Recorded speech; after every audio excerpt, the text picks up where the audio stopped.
So on the show today, Lars Sudmann joining us from Belgium. He is a leadership trainer. I watched his TED Talk, which has, I think, over 1 million hits, incredibly successful. One of his TED Talks, I should say, he's done about 4. Leadership trainer, keynote speaker. Lars, welcome. Thank you very much, Mark. Great to be on the show. Now, we've emailed a little bit, but I don't know that much about your sort of life and background. So how did you get interested in leadership? What was your route into that?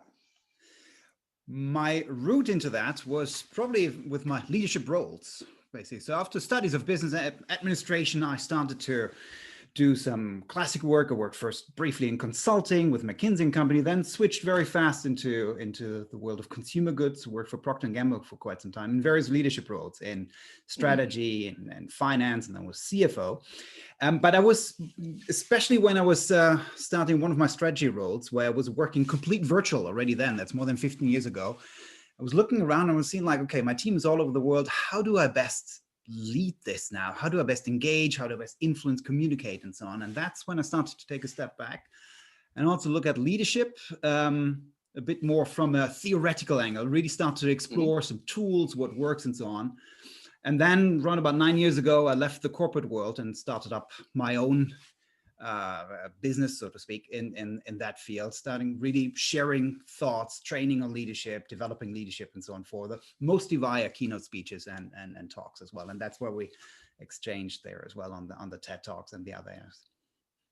Okay, great. So I'm fascinated by this topic. I've taught leadership in corporate environments, and I sort of, you could, I think, be fair to say I'm a leader myself in the embodiment field, and I'm now manager of a company. 20 people in our staff meeting at 8 a.m. this morning. I was like, how the fuck did that happen? 20 people. So I've sort of, a leader in various ways. I've taught it. I'm fascinated by the embodied aspects there. But maybe let's start with what's your definition? Because sometimes people see leadership as something sort of, Obama's a leader or the Dalai Lama's a leader, but I'm not a leader. So like, what's your definition of leadership to begin? I think my definition of leadership is bringing something from a vision to reality. That fundamentally is my definition of leadership. Like, what are making something happen that would not have happened otherwise? And the steps there really take this from vision down to reality, and really zoom in my approach to leadership, really with a focus on the people involved in this. And I think that, the parts of that are interesting. So we can think of it as a manifesting process, not in the hippie sense, but in the sense of from the abstract. Like there was a time when I said, hey, Daniela, maybe we could do an embodiment conference. And she went, no. And I went, yeah. And then we had this from the very imaginative, like an idea, to the very concrete. So there's this process of from, in hippie terms, from upper chakras to lower chakras, or from idea to reality. Absolutely. Right. And then obviously people are the key part to that. It's not a leader isn't just someone that has an idea. There's someone that involves people. Absolutely. And I think really that bringing to reality is the key thing, because like lots of people have lots of ideas and talk about, and wouldn't it be great? And if I would be doing this and this. But once you have that, I call that the rendezvous with reality, so to speak, and bringing something to that, then it really gets interesting. And then really leadership that's where the rubber hits the road, so to speak, of leadership. So the envisioning part is super, super important. I then also look at other parts of this one. How do you engage others through conflict, but also how do they bring engagement into your project idea and so on? How do you enable others and yourself to really make this a reality? How do you continue to energize everybody? And then really, how do you execute? How do you make it happen? And these are for me different parts on that journey to leadership. And they're quite different skill sets, and very few people have all of those skill sets. So as you said, it's the people who are very good at thinking up ideas and maybe sitting around smoking a joint and having lots of great ideas. And then there's the people who are very practical and nuts and bolts, or maybe good with money. And then there's the people who are sort of, great at relationships, but maybe not. You've described 3 or 4 skill sets that the average person just isn't good at all of those, right? There's some missing competencies, we might say that. Absolutely. And I think the great art then of leadership is really to identify, okay, where do I have these gaps, so to speak, for that project to make it a reality? And then bring the people in that you need to fill into complementary. But really, I think the key part, and this is fundamental, whenever I look at leaders, and the exercise always to like, who are the leaders that you look up to, and not the fantasy leaders, or not like people, not like, oh, Master Yoda or something like this, but also not people like, oh, I've read about Steve Jobs, wasn't that great? Not about this, but the people you've worked with. Who's the best leader you've ever worked with or for? Very rarely comes somebody to mind that is like, oh yeah, that was somebody who had no clue and who was waiting for action. No, these are people in general. I think leaders are people who have that vision, that idea, and really have that drive to make it happen. And then collecting the right people around it who complement you. I think that is a key essence of leadership. Right. So as you say, it's a nice starting place. When we could get very bogged down like definitions of leadership. Like no one really knows what it is. You know, the evidence base is quite sparse in a way, like in terms of like what actually works. But most of us can think of someone who's been a leader that we admire, and it makes it sort of concrete. You know, that we've actually known, unlike the Dalai Lama kind of thing. You know, absolutely. And as you say, this I think one of your TED talks is about self-awareness. That if we're not self-aware, we don't know what we're not good at. Like the joke in the conference was that, you know, ADHD Mark needed German Daniela, right? And actually it was much bigger than that. It was a whole team, but that was the first basic good decision, was for us to say, okay, given my strength, and she knows her weaknesses and her strengths as well. I spoke to her yesterday, and it's like, given her strength, she needs a Mark, and given my strengths, I need a Daniela.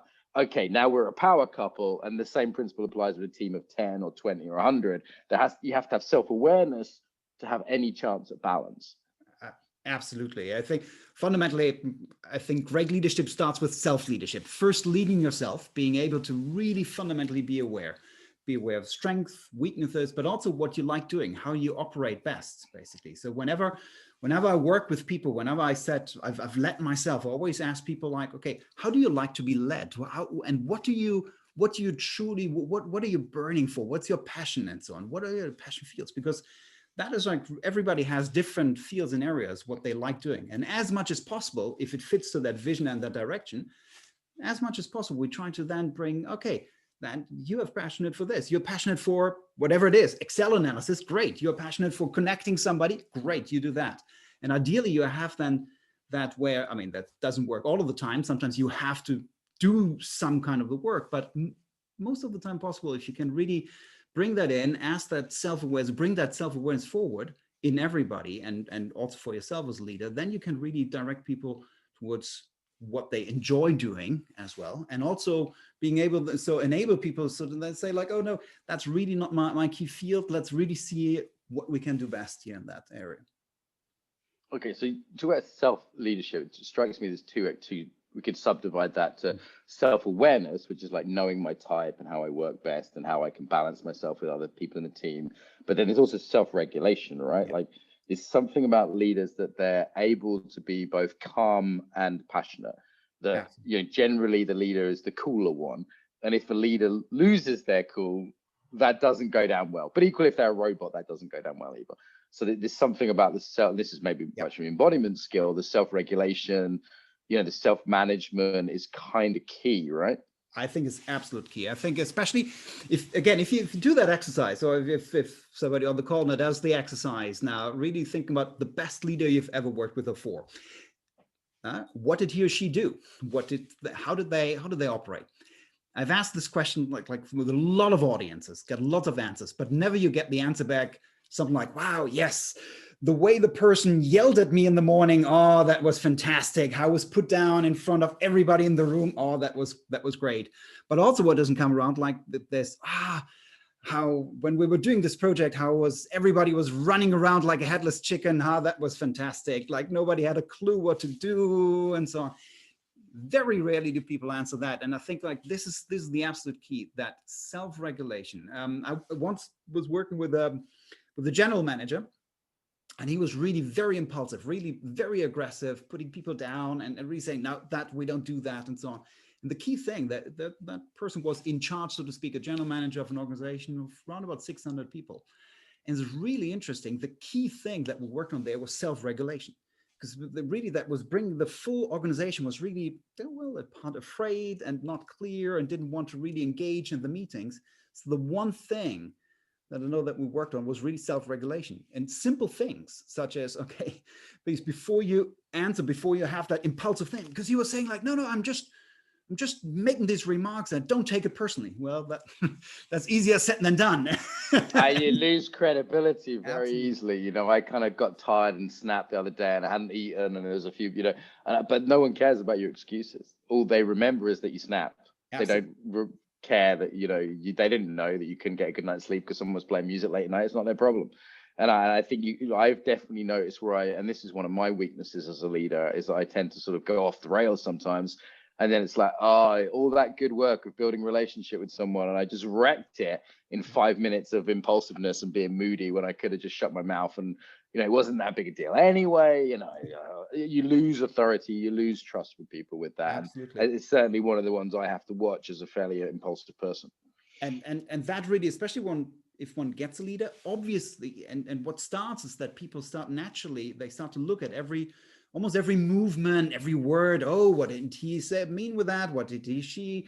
Okay, she mentioned just this and this. What does that mean? So that self-regulation and being very self-aware of this one is really vital. If one and the bigger the organization or the bigger the team, the project, and so on, the more important that gets. That one has that regulation. That before one utters something, has that the simple exercise that is 21, 22, 2 seconds before I answer, just to reflect.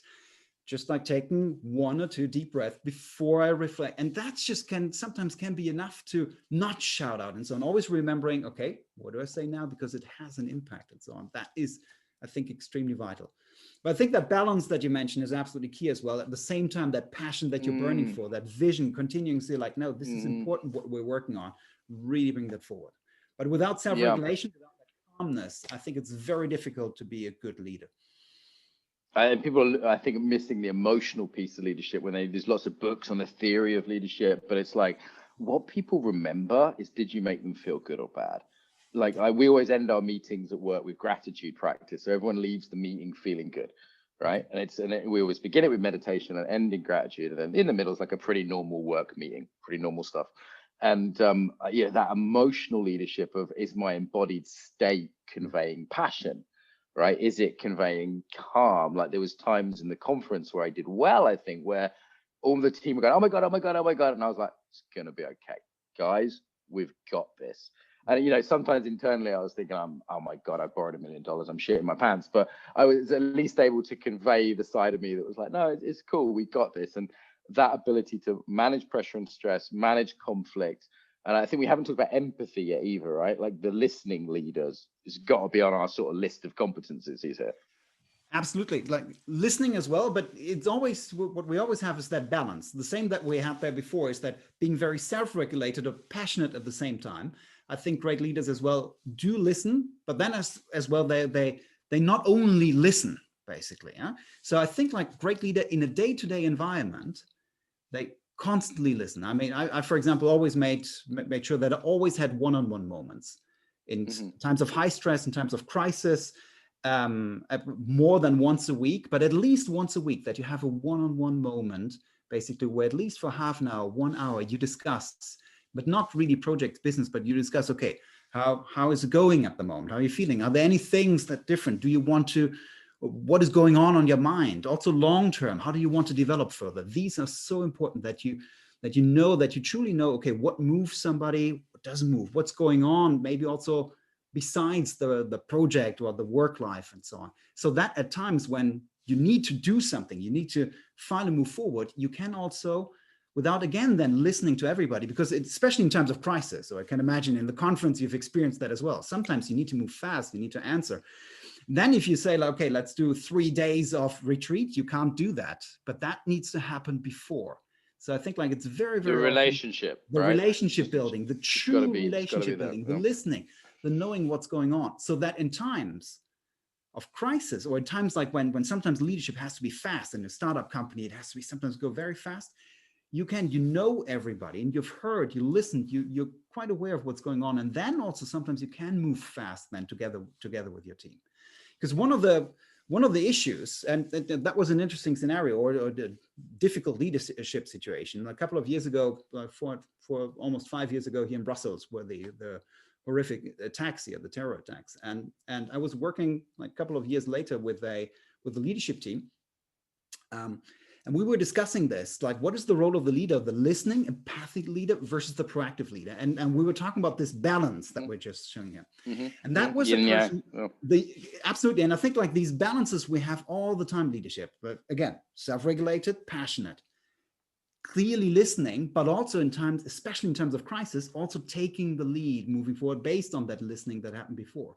And for example, what was happening with that team, we were talking about this, and there the team mentioned, like, look, it's great that you were listening leader, but at the time of these attacks, you were also asking everybody, what should we do, was waiting, and we were getting very antsy. We were expecting, wow, tell now at the moment, you know us well, like, please bring calm in here and just bring some proposals in here and how we move forward, because we don't want to find this out now for ourselves.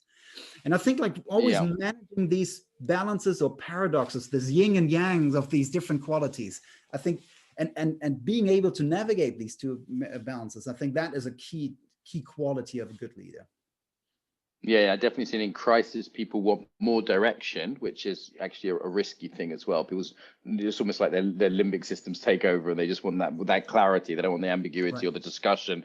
It's sometimes why tyrants like a crisis, because if you're that kind of leader naturally, it's a good environment to be in. But as you say, there's paradoxes, and it's like we have to be this, but you also have to be that, and you have to be this, and you have to be that. And part of me wonders, is there any really solid research on leadership? Because leadership's one of those things, like everyone thinks they're good at driving, or everyone thinks they're a great lover. It's very hard to self-assess leadership competence, and everyone's got an opinion on it. Like if you say you're a leadership trainer, I'm sure people immediately, I've noticed this, I've studied this for years, yet everyone has an opinion on it. Like I wouldn't have an opinion on plumbing, I wouldn't have an opinion on knitting, because but everyone's got an opinion on leadership. So is there any way of cutting through all the opinions and actually saying, okay, here's what the evidence base says? Well, there's a few, but also I would say surprisingly little in my view, because fundamentally also leadership is a practice. Also, if you look at the science, it is something that can be taught, practice, but fundamentally you can theorize it a lot about, but you need to do it. It's a bit like speaking. It's a bit like public speaking and other things, or other embodiment arts as well. You can talk about, theorize it, but before you haven't done your poses, your forms or your fights and so on. I mean, you can think about it in your head as you want, but once you are in that situation, everything changes. So there's some solid leadership on research on leadership styles, on the various leadership styles that can work and that one person can embody from time to time, being from what is more the directive, authoritarian leader, directive leader, transformational leadership, which is the person with a vision who gets everybody in, or empowering leader, so to speak. And these are almost like archetypes or types. And there's been some solid research on that especially things like enabling, empowering leadership, and especially that transformational big vision leadership is much more conducive to situations like where innovation needs to occur, when new products come in, rather than telling people what to do, basically. Like if I tell you, okay, please, you invent now that new product, that doesn't really work well in this one. But like, okay, what's the environment you need to create the new product, and so on, is a totally different environment. So there's been some solid research on that, and as well as on some tools that work. But fundamentally, I would say leadership is a practice. You have to do it. You cannot learn it from a book. You cannot learn from the field. And that's why also at the university, when we go ahead and teach leadership, and I'm involved in a couple of university programs in Aachen and other places where in the MBA programs we go on leadership, it's always around cases, scenarios, like, okay, what would you do now in this situation? Right. Real scenarios, because that's if you're not actually doing it is the best. But next would be, okay, looking at least the real situation kind of thing. Absolutely. And as you say, I've learned I don't accept leadership advice from people who have never done it. It's sort of virgins talking about sex, and it's also the other thing I saw. It's real easy to be a critic. And the sort of, you will get criticized a lot as a leader, and that's natural, and it comes with the territory. And what I noticed, that other people who had led major projects were so much more sympathetic in their critiques of me or advice to me. They'd say, listen, I know it's hard, and I know you're struggling with this, and I know you've got to take that into account, but you might want to look at this, Mark. And as opposed to people that never led a major project, they'd be just throw some shit at you. And, absolutely. There was a very different take from those people. And as you say, everybody has an opinion on that. It's very interesting. For example, if you compare that to public speaking, because there people are like, oh, yeah, well, they know sometimes some people are good or not good at this. Or leadership, everybody has some thought. And there's always these head construct. Oh, if I were a leader, I would be doing totally differently. Yeah. I would give I'd have done people, that. I would give the right advice, but then I would take myself a step back and we would all be a harmonious group and then reality kicks in and people go like, well, with this group, a little control can't do any harm. Like so on. Right. It's like a nice theory. Now borrow $1 million and then see if that you really want to do that theory. Or now be working 12-hour days for the last week and see if you could still do that high and mighty thing you learned in the communication workshop. Yeah. I mean, obviously you teach leadership, so it can be taught to some degree, right? Like, I mean, is your sense there is naturals and talent, or is your what's your sense of how teachable leadership is? Because actually, if I'm honest, a lot of leadership, I think a lot of money is wasted on leadership training. I'm not convinced how much of it's translating into real world application. Well, like with a lot of training, so to speak, there is, I would agree, there's a lot wasted. And fundamentally, I do think there are a lot of skills that can be taught, but if they're not practiced, it's useless. It's worthless. Fundamentally, my approach to leadership training is tools, not rules, so to speak. So providing practical tools on how to approach certain, I call that touch points of leadership, so to speak, things that every leader will encounter, like criticism, like the need to give feedback, the need to get feedback from your team. And I think one can give tools on how to approach these situations, basically, how people can be open, how can they forward. So I think what can be, and what can be extremely valuable is to provide leaders with a kind of a toolkit. So for example, we say great leaders need to be storytellers, need to have that vision. Okay, great. And then sometimes you hear like, okay, great, be a storyteller, so write down your story in some leadership. It's like, well, and I've been in these things, it's like, great, but how? How do I do that? And so I think like just being on that surface level, that's wasted. But giving people some tools, look, here's how you do it. And here's how great leaders have told a story. And here are some simple steps that you can do. And now put your vision in that story format. And now go out and test that and talk that through with one or two or three people and see, does that resonate? Do they feel inspired by it or not? I think that can be very practical. So I think what can be taught is practical tools, how to give feedback, how to receive feedback, how to approach conflict, how to source, basically, how to understand, how to write down your leadership code, how to encourage others to do that. These are very practical things that people are unaware of at the beginning, especially at the beginning of the leadership journey. And I think the best one is then when one starts, either does a big project like you, or start a company, or start getting a leadership position, but also when you're in a leadership position, taking a step from time to time back, and then give with real life situations that you had, and give and receive now some practical tools. I think that is extremely valuable. Yeah, I like the skill set model where you look at it in terms of concrete skills, and the embodiment perspective, of course, is all about practice, right? If you're doing yoga or martial arts, it's all about practice. And I think sometimes Western leadership models are a little bit academic. The West tends to be a bit heady. And that emphasis on practicing skills, breaking it down, going, okay, where do you practice that on a daily basis or a weekly basis? And you also mentioned reflection there, right? Like, so useful that I talk to my coach once a week and go, okay, here's what I did. Here's the decision that we made.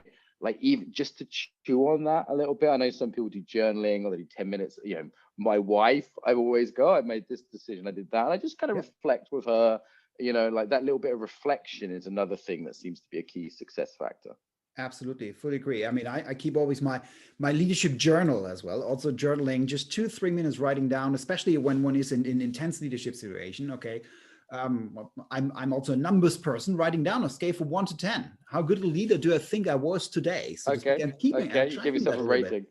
And just like seeing, okay, great. What would it take for me to get to a, if I said like, well, maybe that was a 7 in my self-scoring, and from time to time it's also worth asking others, but also in my self-awareness, basically. So overall quite okay, but there were a couple of areas where I could do better. Okay, what does it take to get to a 9? What would tomorrow look like to make it to a 9? What could be one concrete action that I could do?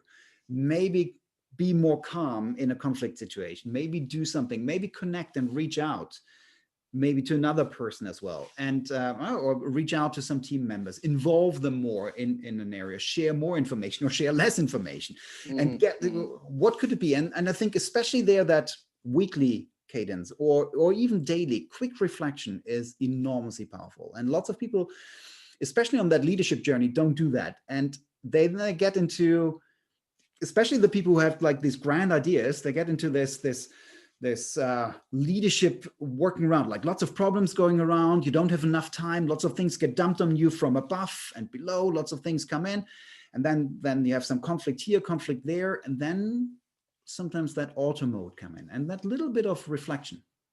Yeah, taking a step back. Yeah. Okay, we talked about leadership, and we keep going all day about this. I love this subject. I find it fascinating, and I don't want to have you talk about public speaking a bit more. So maybe, unlike leadership, it's something a lot of people find a scary proposition. You've done multiple TED Talks, and I know they really coach people to do TED Talks very well. So you've been through, I imagine, a whole number of very intense coaching processes on that. And as I understand it, it's one of the main ways you make a living as a keynote speaker. How is that? Is my first question. To make a living on this, or to be a keynote speaker, to get up on a stage and talk to a bunch of people. Like, I've done it a bunch of times. It's not my main activity, So like how is that? Is like one of your main things? It's kind of a weird thing to do, right? Like, there's an audience, you often can't even see them. You stand up on the stage, you talk for 10 minutes or half an hour. Like, what is that like? I think it's one of my greatest passions to go out, and especially these large groups interaction, like 100+ people. I find absolutely fascinating. Started doing that around about 20 years ago. Started to see, like, okay, that is really interesting in a short, condensed time. Most of the time as a keynote speaker, you're 30 minutes. I mean, TED Talks are 18 minutes or less, but 30 minutes. Most of the time I speak between 45 and 60 minutes. And really to try to bring in this condensed time, really trying to build up that connection with an audience and have that conversation with an audience. And that's always my goal, to have really a conversation almost with everybody, even if it's 500,000 people, to really build something together with that audience there. I find absolutely fascinating. It's one of these moments where you can't think of anything else. You stand there on stage, all eyes on you, and it's a very ultra focused moment. It's intense, right? It's like, it's intense. I love it. Yeah. I can viscerally remember the bigger talks that I've done, and I did one for 1,000. I think was my biggest in Russia once. I've done a couple of 500 in the UK, like ICF keynote. I did one year, and I can remember, like, in my bones, the intensity of stepping onto that stage at the ICF with 400, packed room full of people. And I've got rid of all the chairs, which freaked everybody out because we were going to do some movement stuff. And I was kind of nervous. And then I told a couple of jokes, and the jokes landed, and I went, I've got them. I was like, great, now we have rapport. And I distinctly remember. And then the next, half hours just went by. That 5 minutes, remember, there's an intensity to it. I think it's a little addictive in a way, right? Like, there's a buzz to it, to speaking in front of large audiences. Did you say that? Do you still get that, or are you past that? No, definitely. That positive. I mean, I think there are two kinds of intensity towards it, and what many people experience is that negative intensity, that nervousness. Like, okay. I think that's deeply within us. Like, okay, I'm standing there in front of the group. What if they reject me? And I think that makes a lot of people like intensely nervous. I think the positive intensity is as well. Like, once you learn how to manage that, and I think there are lots of, again, techniques on how we can learn to navigate the nervous side of things. Once you start to build also the positive intensity, that connection with it, I think it is a very, very fantastic thing. If you start to see that people really follow along, get that aha moment, get that reflection in, and really follow along, maybe laugh as well with you. But also, once you get further and further, you can do some experiments. In one of my latest TED Talks, I in Luxembourg, I did an experiment, which I wanted to challenge myself as well. It was 1,200 people in the room, and I really asked them, which I've never done before, asked them in the first 30 seconds a question, so to speak, where I had no idea what the answer will be and so on. And by chance, it was beyond my expectations and so on. But that really was like, wow, okay, that audience then really was with me then for the time. So I think it can be a fantastic intensity, really working with that audience. But first step is to get away a little bit with with a negative intensity, with a stage fright and so on, and learn how to manage that. Anxious. Yeah. Yeah, that ICF one I got really anxious about because it was in England, and I was like, oh shit, they're going to see through me. The whole imposter syndrome came up. And I'd done it in Russia and other places, but I was like, oh shit, this is a home game. And even though there was some supportive people there, I knew the embodiment thing could be a bit weird for some coaches, and I really was more nervous than I'd been in a long time. It's probably the most nervous I'd been all that whole year.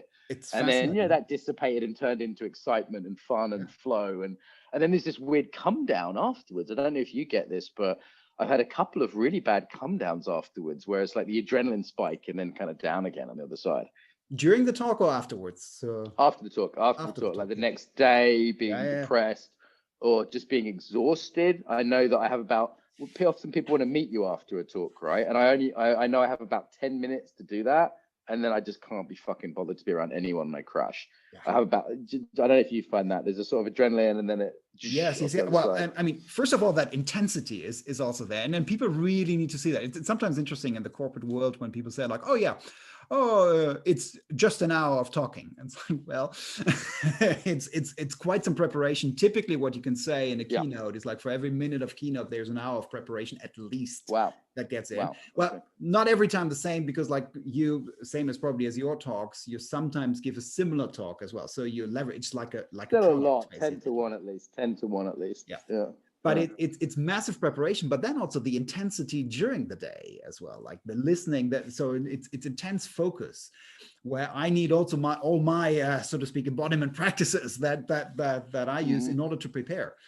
Breathing techniques, but also being very focused in the moment. So afterwards, it's also I'm very. It goes especially after the longer keynotes of 1 hour up to 90 minutes sometimes on stage. Wow. It really goes I really see that it's not going into depressed levels, but really into. I really need to. Thank you very much. After the conversation, I need now a bit of an hour or so to just for myself to right. Go off on my own sometimes is enough. Actually, it's just And I mean, public speaking is a huge fear for a lot of people. So I mean, what are your main tips here? I mean, I'm hearing the embodiment stuff, grounding, breathing, centering, obviously. Any other sort of top tips for people that may have to do a talk or a speech at some point? But I think really not to underestimate the embodiment thing, the breathing, I think is absolute key. Whenever it's always like everybody has these butterflies in the stomach, this, what will they think and so on. The key is, and that is a metaphor that I like, the key is to make them fly in formation, so to speak. So they will be there, but you need to be able to do them. And simple breathing. Whenever, and I still do that today, whenever I feel like, okay, there's some nervousness and so on coming up, counting from 1 to 10, breathing wide, breathe in, breathe out. That helps me again to be in control again. But on top of that, I think one of the key tips is to really know and that might sound easier than it is, but know your content extremely well, and not slide by slide, not by heart, but what I call the storyline. What I worked for what I pushed myself, but also I've helped a couple of people, for example, prepare for their TEDx talks, is really not necessarily to learn by heart, although that sometimes can help as well, especially if you're very big talk, but especially know your storyline. What is the flow of your key messages, so to speak? And literally, and that can be a very simple exercise, but writing down in one sentence the flow of your key messages, for example, on something as simple as Post-its. Right, and 1, 2, 3, just like in a sentence. Okay, what's your first sentence? Embodiment is important. Then this, then this, then this, and then map that out until you have that storyline in place. And once people have that in mind and really like, okay, great, I have this, and I've created that storyboard out of the different messages. That's helped them. Okay, so even if I lose a sentence here, or even if I don't, I know my storyboard so well that even if I maybe don't remember the exact sentence anymore, I go back to this. And that very often helps them enormously.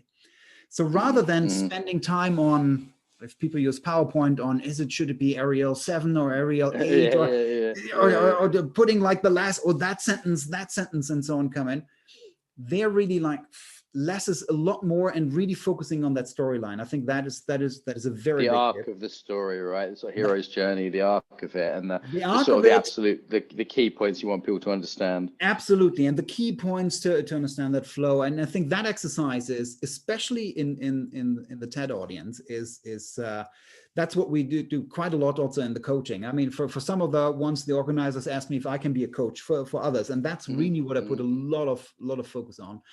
Another tip to reduce the fear a lot is to not practice it, rehearse it, that people know, but actually you can say, practice it in front of others, get 1 or 2 or 3 people for feedback.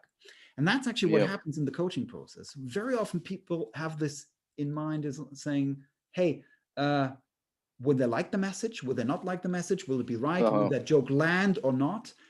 And what I have done very often, what I recommend, what also comedians do, and so on. That's why also the biggest names in comedy go to small comedy clubs to test this. Yeah, they try it out. They hate mobile phones because they're trying out their routines. Absolutely. And they're not ready, when they hate people recording them.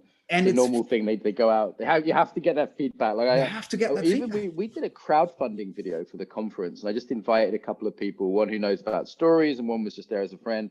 I was like, does that land? And they're like, and sometimes it's like, yeah, that's a great joke. Oh, you seem kind of like an idiot when you do that. Yeah. And normally they're right, so it's just, you have to have that, and until you say it out loud. So that's the first bit of feedback, is when I say it out loud, do I sound like an idiot to myself? Right? Like, and then it's like a couple of people, and then the confidence comes in, like, okay, they're going to like this bit. Absolutely. And especially with a fresh pair of eyes, and especially not doing something like, hey, here are my slides, do you like them, or something like this, or here's my text, can you read through it? No, that's not, but really they hear it for one. Okay, without telling them, okay, I'm testing out a joke, or I'm telling you something very funny now, not like this, just like, okay, listen to this for 5 minutes and then tell me what you think about it. And if you've done that a couple of times, and people very often go like, okay, yeah, no, that was great, that then can be enormous confidence builder beforehand as well to do. And then probably go on, last one.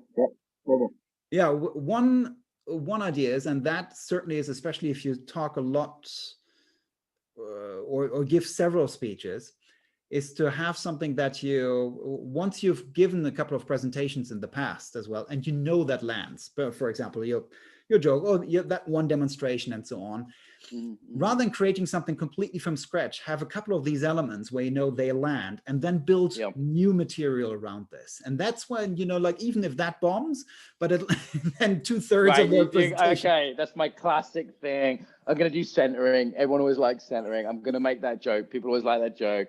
And then it's like, okay, that kind of sort of the resting in slightly to the familiar as well. And then I can be creative on top of that and around that, right? Absolutely. And then you build in your new things in there and see if that works and so on. And I think it's more of an advanced techniques, but that gives very much the confidence to actually go out also with some new stuff, because if it doesn't land, you can just, you can bounce back with your surefire things. The one I notice is the person really connected to the audience, or are they just doing a speech like they were on autoplay? And I was in a yoga class 2 nights ago, and the perfectly competent teaching, but she just wasn't connected to the class, and it was just sort of dead.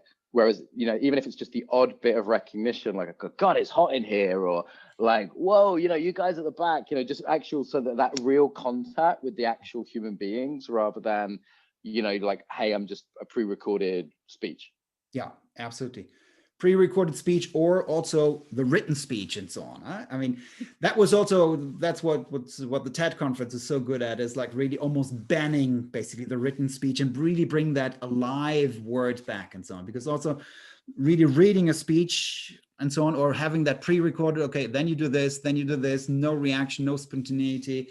And people say like, no, that's not great. But it's really that going in, and I love to also with larger audiences to do really interactive elements as well, like really mass interactive, and that really builds these spontaneous moments that cannot be recreated, that cannot be pre-recorded, and people see like, okay, we're creating here something, and that I think is a powerful thing. It's live. It's interesting. TED has become almost a standard, right? And I think mostly in a very good way. It raised the game. It made the talk shorter, punctual, more natural. Before TED, there was like, speeches were often much longer, kind of stiff. TED Talks, the TED music has a sort of, I hear it, I go, oh, this is going to be good. I hear that little TED twinkle they have at the beginning, great condition, Pavlovian conditioning.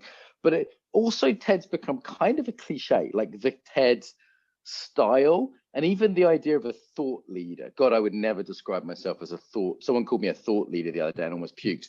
And it's like, it's become a thing of sort of a bullshitty, normal middle-aged guy on a stage who's sort of slightly charming, slightly funny, but maybe actually isn't that deep in their topic. Like, I have sadly seen TED Talks on things I know quite a bit about, and I've gone, this guy doesn't really know what he's talking about. He just knew the guy who happened to be hosting this TED Talk, and I'm going, oh, I looked them up and I go, this isn't even your topic. But they're able to be sort of charming, bullshitty, or the slightly American style, It was hard for me as a kid, but then I overcame that, and now I'm here. You know what I mean? Like this slightly confessional quality that's in there. It's almost become a bit of a cliche, and the people are cynical about thought leaders now. So is there anything you want to say on that topic? I say that still saying I still love loads of TED Talks. There's a nice parody out there on the internet, like how to be a thought leader on TED, so to speak. So and you need to show the slide with a picture of the Earth. Yeah, emotional story from my childhood. Exactly. Acknowledging, nodding. That it is very much of that cliche, and I think that is when sometimes people ask me like, Lars, you did these TEDx talks. I would love to do a TED Talk as well. And I was like, okay, what about? Yeah, I don't know yet, but I want to do a TED Talk. And I'm like, okay, wrong start, because it really goes the other way around. Chris Anderson, the owner of TED now, he once said like it's relatively easy to coach out the bad quote unquote stuff in a speaker, but it's almost impossible to coach in a good story into a speaker. Okay.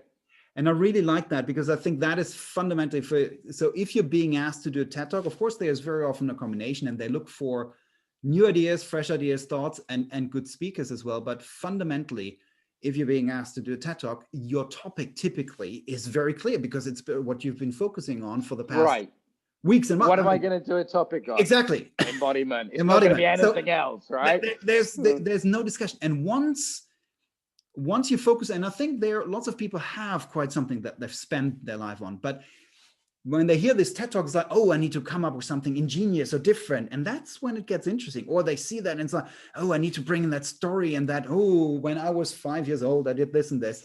Yeah. And much rather, I think it's really that focus, like, okay, what have you spent your last 5, 10, 20 years in doing? And what is there really unique that you can bring to the work? Where you can bring that spark, that deep idea, that different thing. And then how do you do that in 18 minutes or less? Once you focus on that, I think one can do, if one has some research and so on, really, really do some good talk. If you go away and say like there has to be the over-polished thing, then it becomes more difficult, I would say. Yeah, almost like an emotional porn is kind of how it seems to me sometimes now. People are there's a sort of performative vulnerability is how I describe it. Rather than, okay, what do you actually know about? Because to serve the audience, let's teach them something that you really know about, that they're really going to learn a lot from. And it has to have an emotional component, but like, isn't that what you've spent your life doing, rather than your thing with your dad? And it's very touching, but whatever.